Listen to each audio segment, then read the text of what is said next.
beloved Boss Mike Cervera.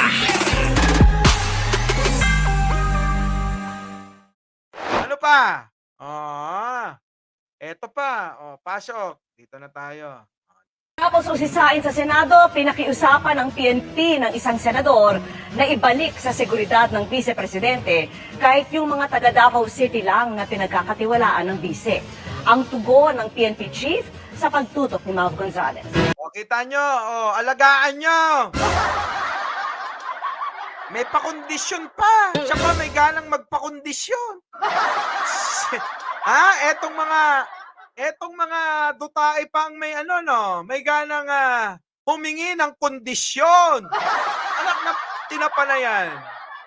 Biruin mo, bumuburaot ka na lang sa kaban ng bayan, ikaw pa'y may ganang humingi ng kondisyon?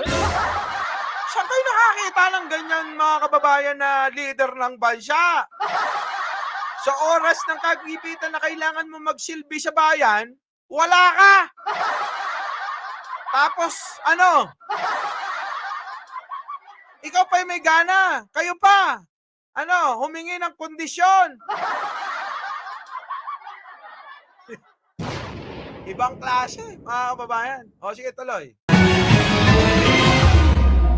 Sa pagdinig ng Senate Committee on Public Order and Dangerous Drugs, sinabi ni PNP Chief Police General Romel Marbil na 75 ang tinanggal na police security ni Vice President Sara Duterte dahil isinasaayos ng PNP ang deployment ng mga pulis. May 31 na pulis naman daw na naiiwan sa bise, bukod pa sa 358 na tauhan ng AFP. Kita nyo? Bukod dun sa ilan ba yun? 35, 37? Ang dami pa 300. Naku, Diyos ko. Kulang-kulang 400 na mga sundalo ang nagbabantay pa. Kita nyo naman kung gaano kaalagain pala itong niloklok ninyong vice-presidente Grabe, nagloklok kayo ng ganyan, 358 na sundalo. Bukod sa 30 o kulang-kulang 4 na po na pulis. Tapos nagre-reklamo pa. Ibang level, mga kababayan.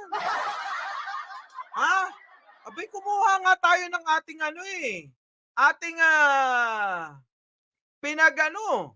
pinagsisilbihan. Tayong mga Pilipino nagsisilbi kay Sara, baliktad. Anak ng tinapa naman. Sobra naman. Isa pa tong kalbo na to.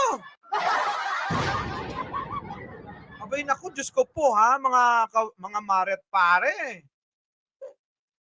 Puta. Sino ba naman ang Pilipinong hindi sasakit ang ulo? Kahit kalbo, sasakit ang ulo Diba? Yung BP na naging pabigat sa bayan. Yan. Makapal ang mukha nila. Sabi ni Maring Linda. Sara, delikadesa. Walang delikadesa, mga kababayan. Diba? Sige, tuloy natin.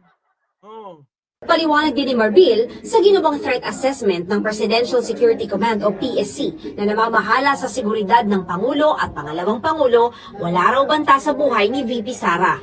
Bato! Wala namang banta sa buhay niya. At kung meron man, ito mga kababayan, real talk. Kung meron man na kailangan bantayan, ay ang Pangulong Bongbong Marcos. Bakit?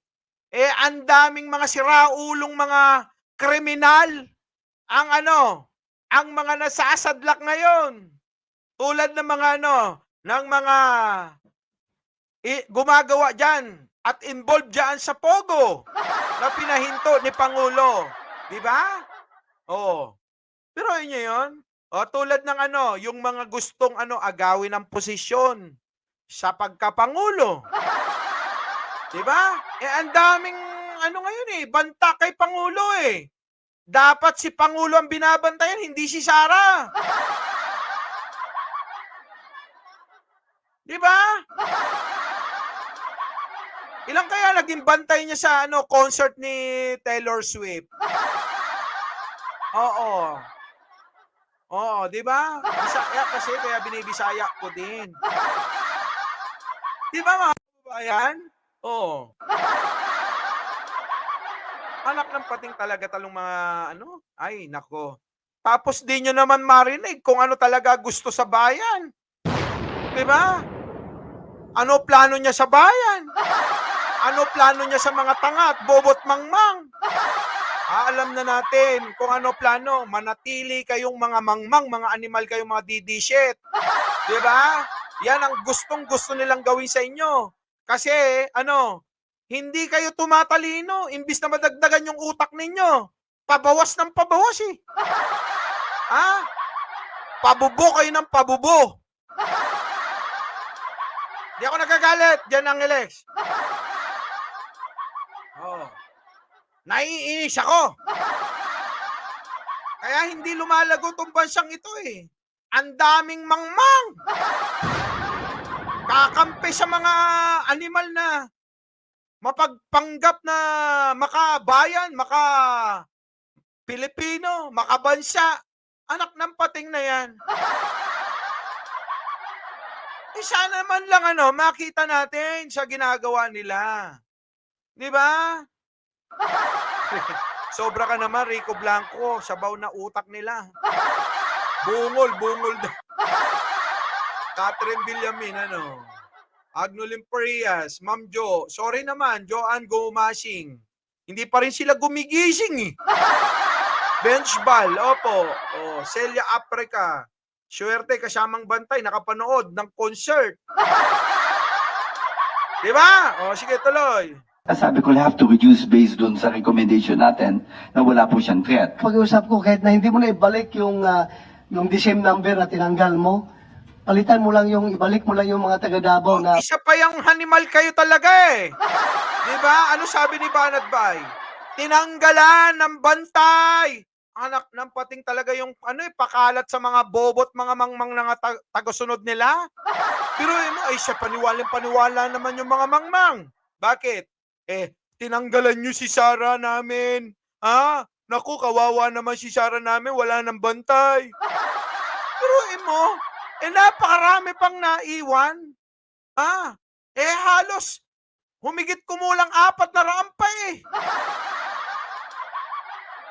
Nabantay, tapos di nyo maintindihan at maunawaan. Bakit? Nakatutok lang kayo sa mga taong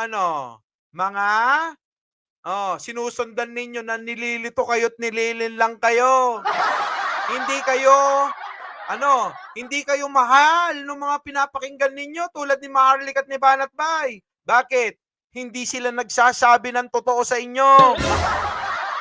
Ganun kasi kayo eh. Di ba? Inuuto na kayo. Nililinlan na kayo.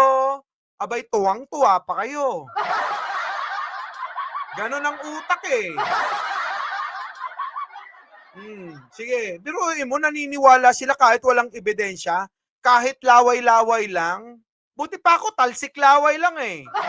Sila laway-laway lang, pinaniniwalaan ng mga tanga. Bobo. Sige, tuloy. Palagay ang kalooban niya at tanggalin mo na lang yung hindi niya kilala. Kung pwede, balik mo. Can I get your commitment? Of course, our chairperson. Thank you. Nanindig Diba? Si Kalbo naman ang dami pang ang dami pang mga kondisyones. Yung hearing niya parang naging press-con eh. Hindi na hearing mga kababayan, press-con na. Maraming maraming nakapansin nun. Diba? Our beloved Boss Mike Cervera.